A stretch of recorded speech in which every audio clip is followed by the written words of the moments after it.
All right, welcome back to My Mom's Basement with Robbie Fox. I am here with Kimbo Slice Jr. What's up, man? We are here talking about the Legacy Collective NFT. You're in the NFT world. I see on Twitter all the time you're tweeting NFTs, you're tweeting SafeMoon. You're really fascinated by this whole world outside of fighting, right? So let's start there.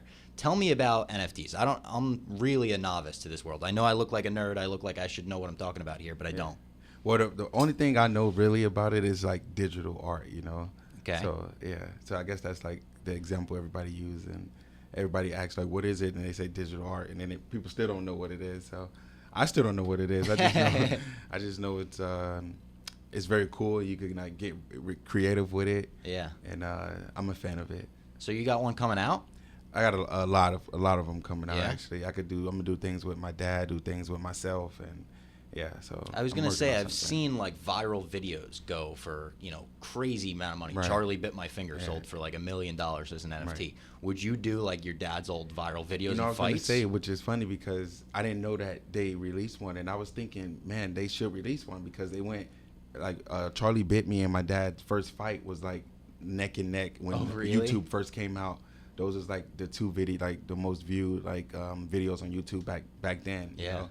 So that's pretty cool that they released the video. I think they pulled it from YouTube and sold it as an NFT. So now there's like one owner of the video. That's super smart though. They so would you do that with like your dad's old videos? Oh yeah, of course. That's the plan. That's awesome. And when he has like so many street fights, so that's like kind of perfect, And you guys still own the rights to all of them, I assume. Oh yeah, we right? own the rights to everything. His promotion when he was putting them out. Our management team, everything. Yeah, so it's that's our awesome. Stuff, There's so many classic ones. The one where the guy's eye comes out. Oh man, like, can you imagine? Oh my god, people love those. They love those videos. So. I see you tweeting SafeMoon all the time too. Yeah, I'm a big holder in SafeMoon. So I'm a holder in SafeMoon as well right. because our guy Dave Portnoy, who founded Barstool and everything, went all in on SafeMoon, and he told all the employees like, I'm going to go all in on SafeMoon, and I lost my money on it. Did you? Yeah. I think I went in at the peak.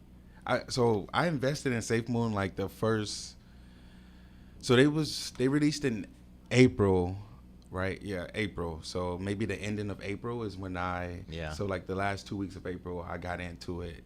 Like I took everything out of Dogecoin, out of like ADA. So you're all in on SafeMoon.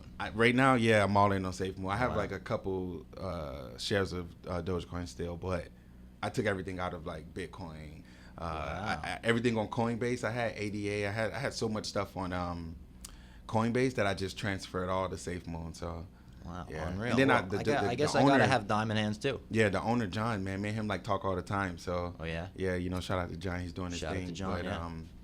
But yeah, and then you get reflections and all that. So the more you hold, the more you get. It comes back, right, to you when people sell or when people get rid of theirs. It comes back to us. 100%. All right, I'm actually up right now, and they're down, and they're like down to when I invested, they was kind of at their peak. Yeah. But then they went down a lot, but I'm still up, so I didn't lose anything. I'm just gonna keep holding. Yeah, just hold. You and me, we're in it together, all right? Yes, sir. Speaking of the old Kimbo Slice NFTs, like viral videos that you could make NFTs. Yeah. Do you have a favorite video from back in the day, like a favorite viral video? From my dad, right? Yeah. On this stage, man, there's so many videos that can do numbers. It's like you just pick which one do you want to see. But my favorite is like he fought this guy in a boatyard. He had dreads. He hit him with an uppercut and just dropped him. And I think that would be one of like the craziest like NFT drops if you just like add that to it with something else in the background. I don't know. I think that'd be insane. Yeah. But all his videos are just so like legendary at this point, So it's just like the waiting game, When was the first time you saw one of those videos, like as a kid? 6th grade. I think I was in 6th grade. Actually, he came home super bloody though from a fight, but it wasn't his blood, so he had a towel around his head, and it was the Big D fight, with the eye. Yeah. His pants was bloodied up. And he walked in with the towel on his head, and he was just like, he walked in and went straight to the room. So everybody, we're like looking at each other like, oh no, what happened? And then he comes out with like pocket full of, money. It's like, I won it and I didn't get hit. And we didn't understand it. And I guess at that point you didn't know he was a fighter. Well, we always knew he was a fighter because I was training, but we didn't. He just had me training, Yeah. And so the fighting in our family, that's just what it was. But we never knew our dad was fighting in a sense. So when he came home bloodied up, Well, it wasn't his blood, but that's what we thought. Yeah. He was bloodied up. He walked straight to the back, the back room, and he came out, pocket full of, money, showed us the money. And I guess at this time he was like, they have to edit the video, but I didn't know what editing video mean back then. So, but then we actually saw the fight, and we was the first to see it before it went like viral and the news. Did he like sit you down and show it to you? Yeah, I went to the office, his office, and then we watched it there, so it was crazy. Did you think it was awesome, or were you like terrified because it's your dad fighting? I was like, and you're I'm next. When can I do it? Oh, really? That young? You were into 15, 16. I'm like, I watched it and I was just like, oh yeah, I got to do this for sure. Wow. I mean, I've been trained. This is what I've been training for. And then now I see like my dad do it. It's like, oh yeah, I'm doing it. There's nothing you can say at this point. It's happening. What was the first fight you ever got into? Do you remember that? Like, street fights for sure. How young? So I met my brother. We like linked up. He was like 4. I think I was 10, 11. But it wasn't just one person though. So it was like a big group. Yeah. So all my fight. No, well, it was like 3 people against me. So most of my fights I was taking up from my brothers. Honestly speaking. I was gonna say you're one of 12. Yeah, and I'm the oldest though. So. Oh wow! So you got to all band together. If someone picks on one of your younger they didn't siblings. fight. No, they said. So I asked them now, which is funny. I'm like, so why y'all never helped me? It was like, what? You had it. And they was like, they were so amazed of what was happening. They was just like, we didn't. They was just amazed. We was watching. That's wild. Yeah, it's pretty crazy. All my fights was like that. Honestly. Would kids try to mess with you because of who your dad was, or the opposite? The opposite. They'll want to be cool with me, but then try to mess with my little brothers. That's the weird part. It's like everyone's scared of the older brother for some reason, but the younger brother is the one who has to prove himself. So that's how it was like growing up. And when did your dad start like actually training you? When did you start going to the gym with him? So I got into a fight when I was in the 8th grade against a 12th grader. And I broke his jaw, knocked out like some of his teeth with just one punch, which is kind of crazy. But holy shit! At that point, he was like, "Yeah, you can't do this on the street no more." He was like, "This is it," and we had to like pay for his doctor bill and just because he had to get a wire. He had to get wired up. Oh my god! And stuff. An 8th grader doing that to a senior in high school. Right. So I didn't really get in trouble for it, but it was like you just have to like cover his doctor bill, you know, because that's fair, So after that, it was like, all right, go to the gym now, train, wrestle in high school. Yeah, it was to that point. No more street fighting. And I was only, what 8th grade, like 16 maybe, 15 at that point. Maybe even younger, yeah. Yeah, like, probably younger, so. How was your dad as a trainer? Did he flip the dad switch off and became like a total coach, or was there still like. Yeah, it was. He was actually nicer as a trainer than a dad, which is really? Kind of funny, yeah. Now that I think about it. When he was in dad mode, he was a lot meaner. But in training, he was like super cool, It's kind of crazy. I think that's the first time he's actually thinking about it like that. Did you like the experience of getting to bond with him in that way? Oh, and, yeah, for sure. Him showing you actually the tools to fight? Yeah, we got along better when it was training and sparring in a gym and stuff like that, It was much cooler, when he realized I couldn't fight on the streets because I had like that gift, that power. So he had to like train me, and keep me with him so I could just stay focused, stay on the right track. What was he like when you were wrestling in high school? Like, would he show up to the meets and be the crazy dad? Nah, he'd be in a cut. He said he always told me he didn't want the spotlight to be taken off of me. So if he was there, I wouldn't even see him. He'd be in the back, like behind the bleachers, just watching. Or at the football games, he's like at the top somewhere in the booth, so no one like can actually see him. He'll sneak in all the events. Did you like wrestling in high school, or was that like a toned down version of what you wanted to do in your mind? So I played football and I ran track. Track was cool, and football I had to depend on too many people. So it was like, if this guy doesn't make a block, now I'm stuck having to shake off like 4 or 5 guys in the backfield. So I started to not like football anymore because of that reason. So I went straight into wrestling and it was like, forget all sports. I'm gonna just stick to depend on myself. It's just me. And we have a team, but the team only goes so far once you step into that circle. Like MMA. Yeah, exactly like MMA. And that's so I like wrestling much better.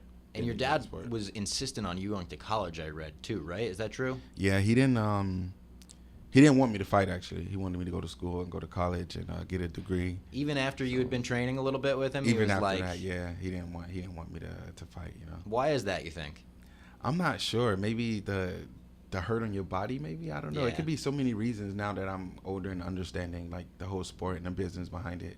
I'm like, okay, now I see probably why he didn't want me to Yeah. fight, because I wouldn't want my brothers or my younger True. siblings to fight. So Yeah, even like you said, the business surrounding it could be right, that's the real reason yeah to yeah that's the you know, real shy reason. away. Everything, the fighting Shady I love. promoters Right, and- yeah, fighting yeah. I love fighting. I would do that no matter what, no matter how much money I got. I will always train and fight, but I'll do it on my terms. Yeah. Yeah. Bare knuckle boxing is something I've seen you bring up as something that Kimbo Yeah. would have like ran the game in, and I Oh, I yeah. believe that as well. Oh, Is that yeah. something that you think you would consider or no? I have to do bare knuckle boxing. Yeah? It's like that's like mandatory. MMA is not like solidifying my legacy with MMA. He did MMA just because of the money. He started as a street fighter. That's where everybody knew him from. So Yeah. for me to be a fighter and not do that is like, what are you doing?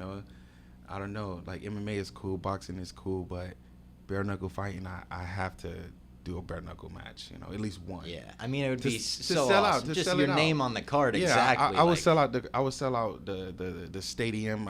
Pay-per-view buys will be at an Yeah. all-time high. I'm the only second generation bare knuckle fighter.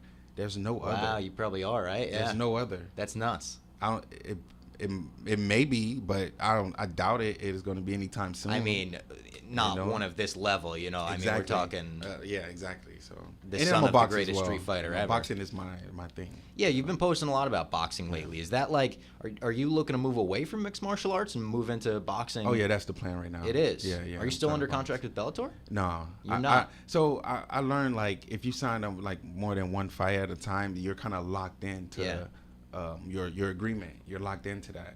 So at the beginning of my career, I had a lot of opportunities that I couldn't do because I had to fulfill my agreements with Bellator, which is nothing bad. It's just how it goes when the company wants to protect their athlete, their investment. So, and I understand that, but now I just want to do like one fight at a time. But I want to focus more on like the boxing side of it because that's my thing. I'm a boxer. I started off boxing. Yeah. MMA was like later, just because. But boxing is my thing. So when you're looking to go into boxing, are you looking to have like, hey, give me an amateur fight, give me a professional fight, give me a celebrity fight? I saw you on Instagram. Yeah. Were you calling out like Aaron Carter? Well, he called me out, but He called you out yeah, first. Yeah, I don't know if he wants to really do that, but It'd probably be a I bad think idea that's for him. that's why that's the route I want to take. Probably like the celebrity boxing YouTubers, all that. That's where the Yeah. money's at right now. and So that's like my name you're will watching sell. that and it's intriguing to you. Yeah, for sure. Do you think Jake Paul's legit when you watch him fight?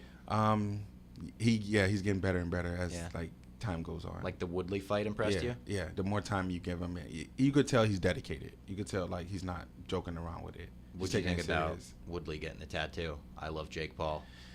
A smart move if he wants Yeah? to get that rematch. Why not cash out again? I don't know, man. If he doesn't get that rematch, it's a Yeah. rough look. Oh yeah, then it's bad. Then it's like you guys. I mean, they shook hands. I feel like when you shake a person's hand and agree to something. Yeah, you Jake have says to, he's like- not doing it now. See, that's a bad move on Jake's part. then. Yeah, he's like because the it was a intrigue bet. isn't there. He said if you get it, we'll do a rematch. They shook on it. Yeah, You gotta, that's. and now man-to-man Tyrant's stuck agreement. with an I love Jake Paul If it's tattoo. real.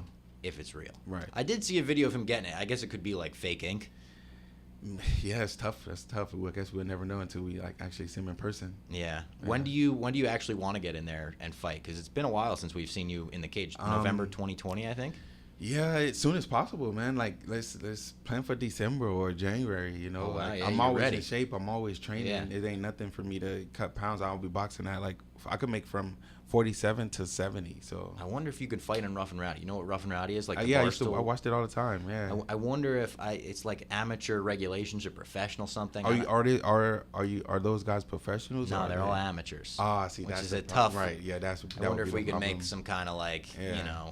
thing where you could fight another I think celebrity. if in I'm that. pro MMA, I'm pro boxing. I don't know if I could go amateur boxing at this point. Maybe we could make one like pro exhibition Right, for the card. yeah, that would be- I think that would be Let's pretty set it awesome. up. I'm Like, down. Sign yeah, me up. Let me know. Absolutely, slice Yeah. and Rough and Rowdy. Oh yeah, let's do it. I think I'd be down for that. Yeah, for sure. Finally, I want to ask you. I see you talk all the time about continuing your father's legacy. Right. And you say, like I'm glad to be brought up with him because I want to continue that legacy that he Yeah. brought in. How would you put that legacy into words? I always thought continuing his legacy would have been like fighting or trying to be a champion and that, but I don't know, man. The more like I'm starting to understand the game and learn how all of this is, how the business work, I'm thinking like it ain't about the fighting anymore. It's about like generational wealth and creating a business, something that's mine. Like I'm fighting for other people's company. Like this is not mine. It would never be mine. I just have a part of it and a small part at that. So I want to create something of my own, like create my own legacy that will continue his legacy at the same time. Yeah, because he does have a few different legacies at this point, because I have a lot of friends at Bellator and PR and stuff, and they all view him as the greatest guy to work with, the family man, Kimbo. For sure. And then you have the legacy of like the fans who are like greatest street fighter of all time, greatest viral videos to ever come out. You got the boxing. Then you got the boxing. Right. Then you've got the Drake and Josh. The movie and then he went and fought Ken Shamrock too, which is like, are you kidding me? Road Warrior Animals coming out with Ken Shamrock. It was that was such an over the top, amazing circus like Bellator event. I think they started like the whole like walkout, not before in boxing, but like MMA side. Because I agree. Yeah, I haven't in seen Bellator. that in MMA. No one ever. Still, they haven't did nothing like that. Ever since then, Yeah. Who are your favorite boxers to watch? I guess if you're looking to get into boxing. Right now, Floyd's number one. If Still, I have top 5 is Floyd, then Roy Jones Jr., Muhammad Ali. What do you think about Floyd doing the Logan Paul fight? You think it's smart for him? Move. Yeah. Smart move. Yeah. Smart move. He was never in a position to lose that fight, no, right? Not at all. He wasn't hurt. It's easy money, man. Boxing has old money. Like they've been doing this for like back in the days when they was fighting like this. Yeah. So they're good, man. That's why I have to box, and I have to do a bare knuckle, fight. But I'll box first and then do bare knuckle. So do you have like a name that you want to call out, or you're just wanting to get into the sport? See, that's what everybody asks me, like, who you're beefing with, and like everybody's cool with me. Everybody loves my dad, so nobody's coming in like disrespecting me. And then if they are like, do you almost wish they would? I mean, I so don't you really, could be that's like, not all my right, thing. now I'm like, justified. I don't fight angry. So even if you try to like, oh, you're not this, that, it doesn't even matter to me. A fight is a fight at the end of the day. So I get it. I get that it's entertainment. But most guys come off disrespectful and end up apologizing like an hour later when I don't respond. They was like, my bad, man. I just wanted to try to get a fight, or I'm just like, I respect your dad, so I just wanted to see like how you coming off. We get that at Barstool too. The second you respond, they're like, oh, I didn't think you would see this. Sorry. Right, yeah. So I'm like, it's not real, it's not personal. So at this point, it's just entertainment. Like no one's beefing with me. Like I'll fight anybody. Like just sign me up. NFL guys, basketball, Lamar Odom. It doesn't even matter. Like it doesn't matter to me. Like let's do it. I'd be down to see it. I think your name. I know Chad Johnson. He's fighting, but he's from Miami, so it's like, but it's but fun, maybe though. that's the thing. Maybe you do the Clash of Miami in Miami. We just having fun, man. We ain't like it's not personal. It's just business at the end of the day. That'd be a good fight. You and all Chad the Johnson. YouTubers, so. Yeah, let him sign him up, man. Sign him up. Yeah, I know he talks to Dana White all the time. Maybe you guys could get something. He should not do an MMA fight, but maybe stick to boxing. Yeah. He looked good when he boxed. He did. I thought the same thing. He had a knockdown. I think he yeah. maybe got knocked down and came back He up got from back it. up, yeah. Right, so showed some heart, showed some resiliency. Yeah, a lot of these guys just stay away from MMA though. Honestly speaking, like this is not what you want. Like stick to the boxing. The MMA scene. It's a different game, right? It's 100% different. Yeah. Tell the people where they can find you and where they could find these new NFTs that are going to be coming out. So yeah, man, I have this project, Legacy Collective. It's going to be pretty big. We're going to be doing a lot of giving back to a lot of communities, and cool. I think it's legacycollective.com right now, and all on your socials, right? You got everything's on my social. You could just like follow my pages. You will see it all, and I got some big things in the works, man. Awesome. Pretty excited about it. I'm looking forward to it, man. Bare knuckle, boxing, NFTs coming out. You got your hand in a lot of different buckets, and it's looking to work out for you. Yeah, for sure, 100%. All right. Thank you very much for coming in. All right, man. And we'll see you next time. For sure.